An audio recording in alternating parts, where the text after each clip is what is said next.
नमस्कार दोस्तों, उत्तर प्रदेश में एक बार फिर से UP police computer operator grade A की भर्ती आ चुकी है। अभी एक भर्ती चल रही है जिस पर अभी टाइपिंग होना बाकी है। 21 तारीख से टाइपिंग है और हमारी 23 तारीख को टाइपिंग है। हमने उसका एग्ज़ाम दिया था, टाइपिंग के लिए शॉर्ट लिस्टेड हैं। ठीक है, तो ये भर्ती दोबारा से आ चुकी है। इस पर हम डिटेल में बात करने वाले हैं। योग्यता क्या मांगी गई है, फिलहाल तो 12वीं पास यहाँ पर लिखा हुआ है। एज वैसे तो 18 से 28 है, लेकिन आप अगर OBC SC कैंडिडेट हैं तो आपको एज रिलैक्सेशन भी मिलेगा। ठीक है, ओ लेवल के समकक्ष में क्या क्या चल जाएगा, टाइपिंग कितना क्या प्रोसेस है उसका सब कुछ बताएंगे। सिलेबस क्या है, सिलेक्शन प्रोसीजर, सब प्रोफाइल, ठीक है, सारी चीज़ों के बारे में हम यहाँ पे बात करेंगे। तो चलिए शुरू करते हैं। तो चलते हैं हम सबसे पहले शुरुआत में। मैंने भी इससे पहले एक वीडियो बनाया था, लेकिन वो सही से हो नहीं पाया था, इसलिए फिर से दोबारा हम वीडियो बना रहे हैं। अब देखिए, सबसे पहले यहाँ पर हम बात करते हैं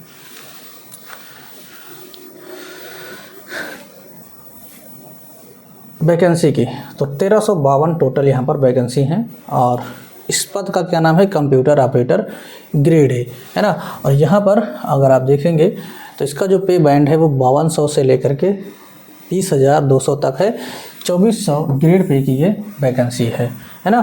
लेवल 4 की ये वैकेंसी है और इसमें यहाँ पर बेसिक पे 25,500 से शुरू होकर के 81,100 रुपये तक जाएगा। ठीक है, कैटेगरी वाइज वैकेंसी यहाँ पर आप देख सकते हैं। जनरल में 545, EWS में 134, OBC में 364, SC में 283 और इसके अलावा ST में 26 वैकेंसी दी गई हैं। ठीक है, अब यहाँ पर ऑनलाइन फॉर्म की बात करें तो ये फॉर्म 16 दिसंबर 2025 से चालू है, 15 जनवरी 2026 तक चलेगा। अगर आप 15 जनवरी तक फॉर्म को सबमिट कर लेते हैं, फीस बाकी रह जाती है, तो आप 18 जनवरी 2026 तक फॉर्म को कंप्लीट कर सकते हैं फीस जमा करके। ठीक है, फॉर्म भरने के लिए आपको OTR करना होगा। बिना OTR के आप फॉर्म नहीं भर पाएंगे। OTR क्या होता है, वन टाइम रजिस्ट्रेशन, जैसा कि आजकल सारे फॉर्म में होता है। ठीक है, अगर आपने इससे पहले कोई फॉर्म भरा होगा तो आपको आपने OTR किया होगा। ठीक है, अभी होमगार्ड का चल रहा था तो होमगार्ड में भी OTR हुआ है, या इससे पहले आपने कांस्टेबल का भरा है या कंप्यूटर ऑपरेटर का भरा है तो आपने OTR किया होगा। ठीक, अब यहाँ पर देख सकते हैं जनरल, EWS OBC के लिए 500 रुपये फीस, SC ST अभ्यर्थी के लिए 400 रुपये फीस है। कोई भी कैंडिडेट जो भारत का नागरिक है वो उस फॉर्म को अप्लाई कर सकता है। ठीक, यहाँ पे बात किया जाए शैक्षिक योग्यता की तो 10+2 फिजिक्स और मैथ अगर आपके पास है तो आप इस फॉर्म को भर सकते हैं। साथ ही साथ आपके पास NELIT या पुराना नाम इसका DOEC है, उससे O लेवल अगर आपने किया हुआ है तो आप इस फॉर्म को भर सकते हैं। इसके अलावा अगर आपने BTech या फिर कोई और डिप्लोमा कोर्स किया हुआ है तो भी आप इस फॉर्म को भर सकते हैं, लेकिन कंप्यूटर साइंस में होना चाहिए। ठीक है, देख सकते हैं सूचना प्रौद्योगिकी या इलेक्ट्रॉनिक्स अभियंत्रण में अगर आपने डिप्लोमा किया हुआ है तो भी आप फॉर्म को भर सकते हैं। ठीक, अब यहाँ पर जो अधिमानी अहर्ता यह है कि 2 वर्ष की अवधि में अगर आपने सेना में काम किया है तो भी आपको यहाँ पे प्राथमिकता दी जाएगी, या NCC का भी प्रमाण पत्र है तो भी आपको प्राथमिकता दी जाएगी, या फिर अगर आपके पास कंप्यूटर में हार्डवेयर व कंप्यूटर नेटवर्किंग में कोई भी प्रमाण पत्र है तो भी आपको प्राथमिकता दी जाएगी। एज की बात करते हैं तो यहाँ पर वैसे तो नॉर्मल 18 से 28 साल है, लेकिन आपको एज रिलैक्सेशन भी मिलेगा। ठीक है, अगर आप OBC SC ST कैंडिडेट हैं। और यहाँ पर बात करें रेंज की तो 1 जुलाई 1997 के बाद और 1 जुलाई 2007 के बीच में, ठीक है, उससे पहले, इसके बीच में अगर आपके डेट ऑफ बर्थ लाइज करती है तो आप इस फॉर्म को अप्लाई कर सकते हैं। अभी हम बात करेंगे रिलैक्सेशन पे। बात करें यहाँ पे शारीरिक स्वस्थता तो फिलहाल कोई भी स्वस्थ व्यक्ति इस फॉर्म को भर सकता है, शारीरिक रूप से स्वस्थ है। हाइट का यहाँ पे कोई भी मतलब रिक्वायरमेंट नहीं है, कुछ भी हाइट है आप फॉर्म को अप्लाई कर सकते हैं। अब यहाँ पे बात करते हैं लिखित परीक्षा की। तो लिखित परीक्षा यहाँ पर 200 अंकों की होगी, 160 क्वेश्चन होंगे, जिसमें से सामान्य ज्ञान यानी GK के 40, इसके अलावा मानसिक सामर्थ्य एवं तर्कशक्ति यानी रीजनिंग के भी 40 क्वेश्चन, और इसके अलावा कंप्यूटर विज्ञान यानी कंप्यूटर साइंस के 80 क्वेश्चन। टोटल 160 क्वेश्चन, 200 अंक का रहेगा और एक प्रश्न 1.25 मार्क का रहता है। कोई भी नेगेटिव मार्किंग यहाँ पर नहीं होती है। ठीक है, OMR बेस्ड परीक्षा कराई जाती है, 2 घंटे की परीक्षा होती है, 160 क्वेश्चन होते हैं। पेपर हम आपको किसी दिन दिखा देंगे। अभी हम पेपर देके इसकी इसका आए हुए हैं। लेखित परीक्षा यहाँ पे देख सकते हैं न्यूनतम 40% अगर आप नंबर पाते हैं तो आप इसके लिए शॉर्ट लिस्ट माने जाएंगे। लेकिन यहाँ पर इस बार कट ऑफ बनी हुई है अलग अलग कैटेगरी के हिसाब से, आप देख लीजिएगा, हमने वीडियोस पर भी बनाया हुआ है। टाइपिंग की बात करें तो हिंदी इंग्लिश दोनों टाइपिंग मांगी जाएगी। हिंदी में मंगल फॉन्ट, मंगल यूनिकोड, इसकी टाइपिंग हम सिखाते हैं। हमारे चैनल पर आपको पूरी प्लेलिस्ट मिल जाएगी, ठीक है। फ्री में भी सीख सकते हैं या फिर हमारे व्हाट्सएप ग्रुप के माध्यम से भी सीख सकते हैं।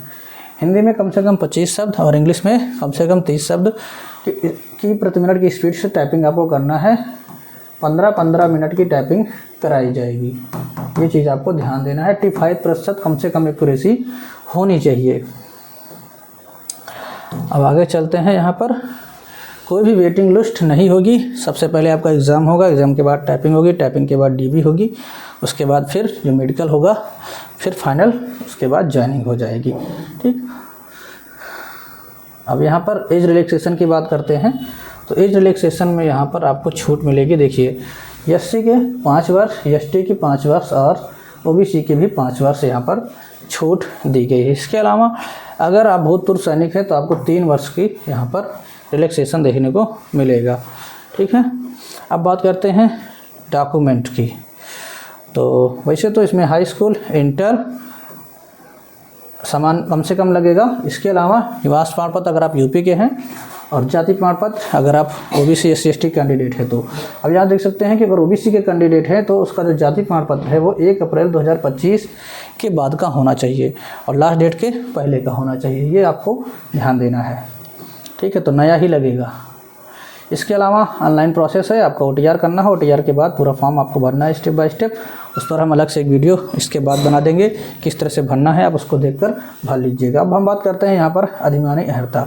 यहाँ पर देखिए, फ़ोटो तो आपको लाइव ही अपलोड करना है, सिग्नेचर आपको सफ़ेद कागज़ पर काली स्याही से करना है। ये चीज़ आपको ध्यान देना है, ठीक। डॉक्यूमेंट आप डिजिलॉकर से भी अपलोड कर सकते हैं, मैनुअली भी अपलोड कर सकते हैं।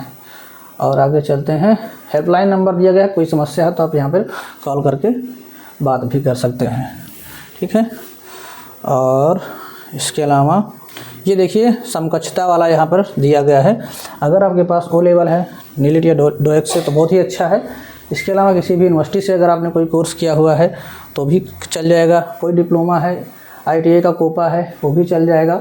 लेकिन ध्यान देना है कि केंद्र या राज्य सरकार के किसी बोर्ड या विश्वविद्यालय या UGC या AICTE या नीलिट के द्वारा ही होना चाहिए। ये चीज़ आपको ध्यान देना है, ठीक है। यहाँ पर देख सकते हैं कि O लेवल मान लो आपके पास नहीं है तो उसकी जगह पे क्या क्या आप लगा सकते हैं। टोटल यहाँ पर 28 कोर्स दिए गए हैं, लेकिन ये सभी यूनिवर्सिटी के द्वारा या UGC के द्वारा जारी होने चाहिए, ठीक है। यहाँ पर ध्यान देना है, किसी भी बोर्ड विश्वविद्यालय UGC के द्वारा ही होना चाहिए, तभी आप इसको लगा पाएंगे। इधर उधर के फर्जी जो बना देते हैं 1000-2000 में, वो सब नहीं काम करेंगे। ये चीज़ आपको ध्यान देना है, ठीक है। यहाँ पर आप देख सकते हैं यूपी डेस्को से अगर आपने 1 वर्ष का बनाया हुआ है, या फिर ग्रेजुएशन में आपका कंप्यूटर कम से कम 1 साल के लिए रहा हो, या BSc IT MCA BTech आपने किया हुआ हो, या फिर B लेवल A लेवल का सर्टिफिकेट हो, ठीक। किसी भी, या वही बात यहाँ पर भी लिखी हुई है। इसके अलावा ITI से अगर आपने कोपा किया हुआ है तो भी आप इस फॉर्म को अप्लाई कर सकते हैं, ठीक है। तो इधर उधर के फर्जी सर्टिफिकेट नहीं लगेंगे, ठीक है। बाकी हम 21 तारीख को जाएंगे तो भर्ती बोर्ड्स वहाँ पर जाना है, वहाँ पर जाके क्लियर कर देंगे और सारी चीज़ें पूछकर कि किस तरह से, अगर मान लो हम लोग जो बनवाते हैं या फिर ऑफलाइन इंस्टीट्यूट ज्वाइन करके जो हम लोग ADC या DCA कोर्स करते हैं तो वो काम करेगा कि नहीं करेगा, ठीक है। उस पर हम अलग से भी आपको बता देंगे। लेकिन ये चीज़ आप ध्यान लीजिए, अगर आपने रेगुलर कोर्स किया हुआ है कहीं पर ऑफलाइन यानी करके, तभी आप यहाँ पर अप्लाई कर पाएंगे और वो संस्था प्रमाणिक होनी चाहिए, तभी हो पाएगा, ठीक है। अदरवाइज़ जो आप 1000-2000 दे के बनवा लेते हैं, तुरंत वाले सर्टिफिकेट यहाँ पे काम नहीं करेंगे, ठीक है। और डिटेल सिलेबस भी यहाँ पर दिया गया है। ये देखिए, सामान्य ज्ञान का डिटेल सिलेबस है, क्या क्या चीज़ें पूछी जाएगी ये आप देख सकते हैं। किसी दिन हम सिलेबस पे अलग से चर्चा कर लेंगे। ये हमारा रीजनिंग वाला है, ठीक। पूरा सिलेबस आपने सब पढ़ा हुआ है, कुछ नया नहीं है। इसके अलावा कंप्यूटर साइंस का पूरा सिलेबस है, ये देखिए। इंट्रोडक्शन टू कंप्यूटर है, डेटाबेस मैनेजमेंट सिस्टम है, software and office automation, work place productivity tool, computer network, internet, emerging technology and web publishing, Boolean algebra, ठीक, इसके अलावा डेटा स्ट्रक्चर, ये सारी चीज़ें हैं। तो पूरा हमने यहाँ पर डिस्कस कर लिया है। आई होप सारी चीज़ें क्लियर हुई होंगी। अगर फिर भी कोई डाउट है तो कमेंट बॉक्स में कमेंट करके पूछ सकते हैं। फॉर्म के लिए हम अलग से वीडियो बना देंगे, आप लोग जाके फॉर्म को भर लीजिएगा। मिलते हैं इस वीडियो में। वीडियो अच्छा लगा तो लाइक करें, चैनल को नए सब्सक्राइब नहीं किया तो कर लीजिए। तब तक के लिए बाय, टेक केयर, जय हिंद, वंदे मातरम।